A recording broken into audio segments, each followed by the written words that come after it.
untuk umat Katolik ya, seminar kan kita lihat skalanya dulu, ya kan? Kita bantuan ini kan terbatas. Kita harus berikan betul-betul kepada titik simpul yang betul-betul memerlukan. Keuskupan Sintang itu ada membawahi 3 kabupaten, Sintang, Melawi, Papua Sulu. Dan seminari satu-satunya yang ada di Keuskupan Sintang yang membawahi 3 kabupaten ini adalah seminari ini. Ini satu-satunya seminari. Disinilah nanti pastor akan dicetak. Ya. Sementara di sini sangat minim fasilitas, apalagi mobil. Makanya kemarin kita pilih ini juga dapat rusun, karena memang gedung sekolahnya tidak memadai, kemudian asramanya tidak ada, calon pastor tinggal di luar. Makanya setiap kali satu angkatan tuh yang jadi paling 5 orang dari 100 orang. Kan gitu Romo, 6 orang, 10 orang paling banyak dari 100 orang. Kenapa? Karena tidak ada fasilitas yang mendukung. Jadi imam yang berhenti dengan imam yang masuk itu tidak seimbang. Bagaimana kita mau membina umat seperti ini 3 kabupaten?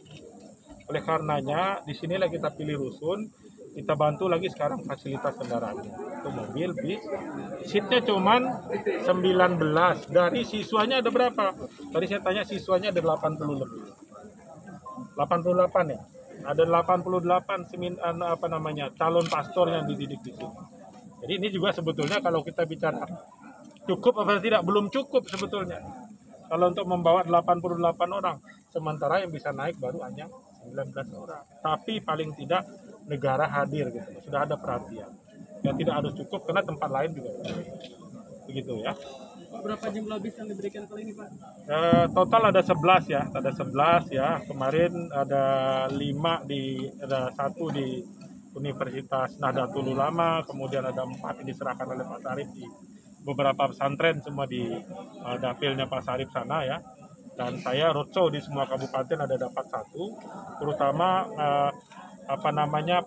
pusat-pusat pendidikan yang sekarang memang dulunya siswanya besar, jumlahnya banyak, kemudian gedungnya besar, tapi tidak ada fasilitas yang memadai. Itu yang kita bantu. Jadi ada 5 kabupaten yang yang di daerah peruluan ini baru, kalau nggak salah hanya 4 ya. Oh enggak, 3 di sini. Ada 3 di sini, yaitu di Kabupaten Sanggau, Sintang, dan besok atau lusa saya serahkan yang di Kapuas. Ada 4 di Dapil 2 sana, Dapil di bawah.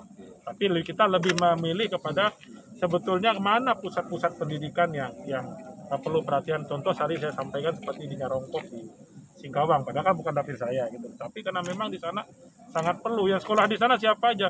Semua kabupaten ada orang sekolah di Nyarongkok, dari semua kabupaten. Itu salah satu itu. Cukup ya? Masalah lain Pak,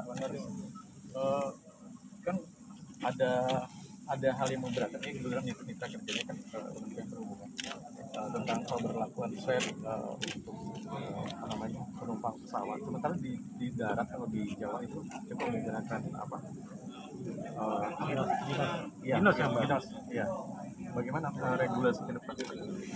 Kalau untuk pesawat ini kita udah sepakat Pak ya, karena memang daerah tuh punya pertimbangan masing-masing. Kenapa Pak Sutarbiji mengharuskan swab? Karena memang dia juga punya tanggung jawab terhadap daerahnya. Karena swab itulah sampai hari ini yang paling akurat itu, dengan akurasi 90%. Ya. Tadinya kan kita pakai antigen bisa lebih cepat, tapi menurut beliau kurang. Tapi itu serah pada pemerintah daerah. Dan sebetulnya secara regulasi nasional, peraturan dari Dirjen Perhubungan Udara cukup antigen. Ya, cukup antigen. Lebih bagus kalau swab. Mana yang mengharuskan swab? Kalbar. Kemudian juga kalau kita keluar dari Jakarta, banyak daerah sudah menerapkan. Kenapa? Karena memang Jakarta termasuk daerah yang sangat parah. Jadi daerah wajib memprotek diri. Ya, walaupun dari Kementerian Perhubungan cukup antigen, tapi daerah ada beberapa yang menerapkan harus swab baru boleh masuk. Ya, salah satu Kalimantan Barat. Jadi tidak ada masalah. Untuk kebaikan tidak ada yang persoalan, karena itu untuk kebaikan kita semua. Kita mau orang yang masuk Kalbar ini betul-betul orang yang clear, tidak membawa virus masuk ke sini, kita dukung. Cukup ya? Ada lagi masalah politik.